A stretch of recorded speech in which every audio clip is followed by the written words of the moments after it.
Okay, today we are going to dismantle and clean a Schermer KS captive bolt stunner. You're gonna need a vise, and if you buy these brand new, they typically come with a tool. Where's the tool at here? Okay, right there is the tool. Okay, so let's get it on the vise and let's get this thing going.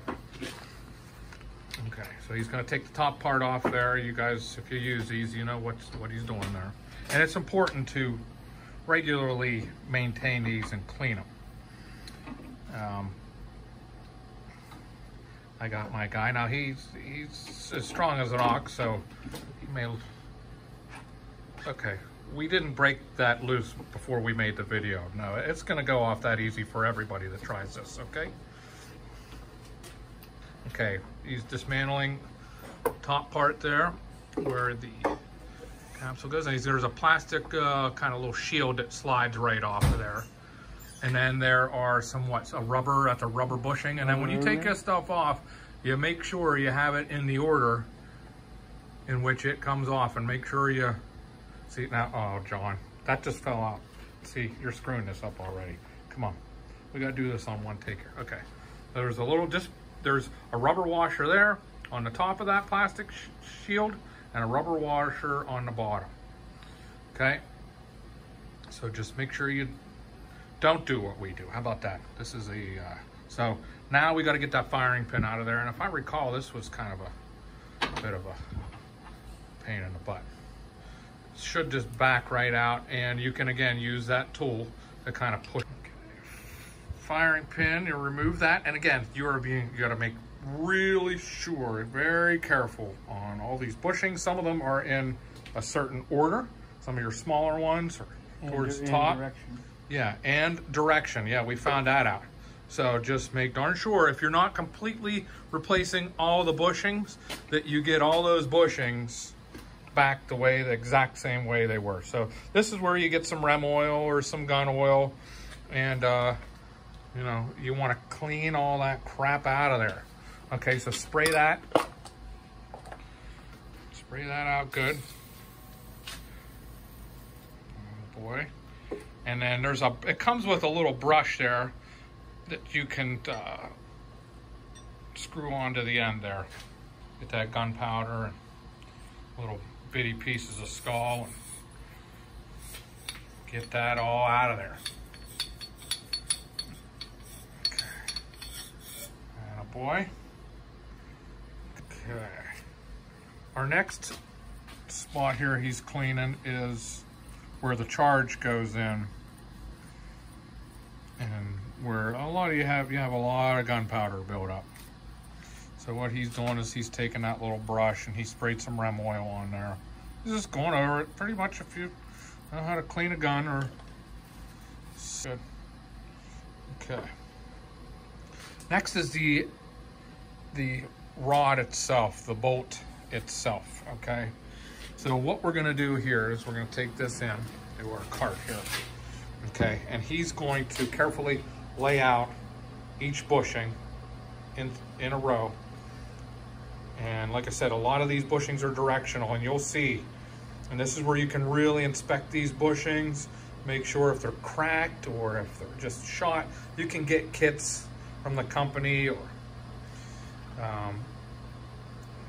it's good to change them, I'd say every couple of months or so.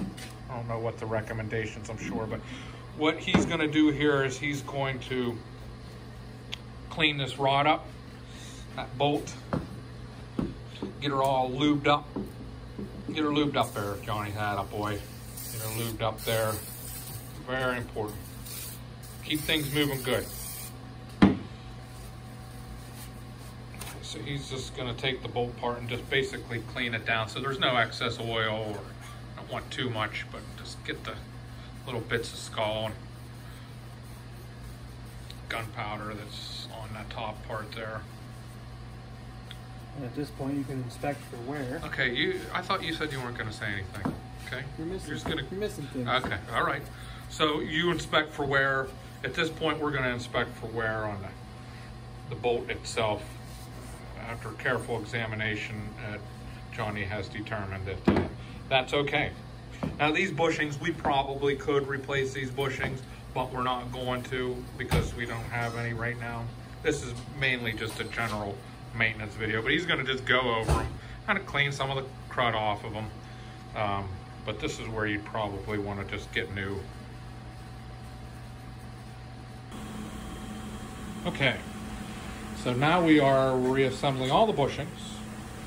Going back in the order of how they exactly went, very important. Okay, he's going to quite gently put that down through a nice new clean. Good, that's all good. He's going to put that plastic protection thing on there, and notice that those little O-rings were back on. That's very important because you do not want water getting down in there. You want these guns nice and sealed up. And if your location's like ours, we're running a lot of water, and these guns take a lot of abuse. So he's gonna put that back on the vise and just kind of snug it. Nothing crazy. So also notice there's a little breather hole. Point at that, Johnny, right there. See that hole right there? And you'll notice there'll be a hole in there. So you want to try to line those up. It's so the bushing, the air has somewhere to go when you're killing cattle. Well, I just made that part up, but you definitely have to line that up.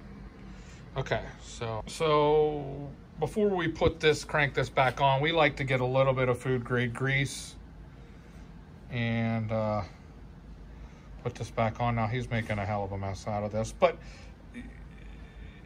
again, this is maybe this is a video or maybe what not to do, but we like to put a little bit of this food grade grease on. That way when you're cranking it on next time, cranking it off, it's not so hard.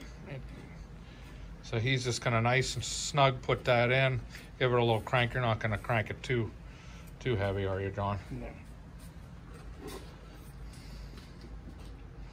Basically, the gun is nice and clean, ready for use. We've cleaned that top part there too. We just kind of went over it with some Rem oil, made sure it was all nice and good. But what you're left with is a nice, fresh, clean knocking gun. It should work flawlessly, time after time. Remember, guys, keep these things nice and clean. They'll work really good for you.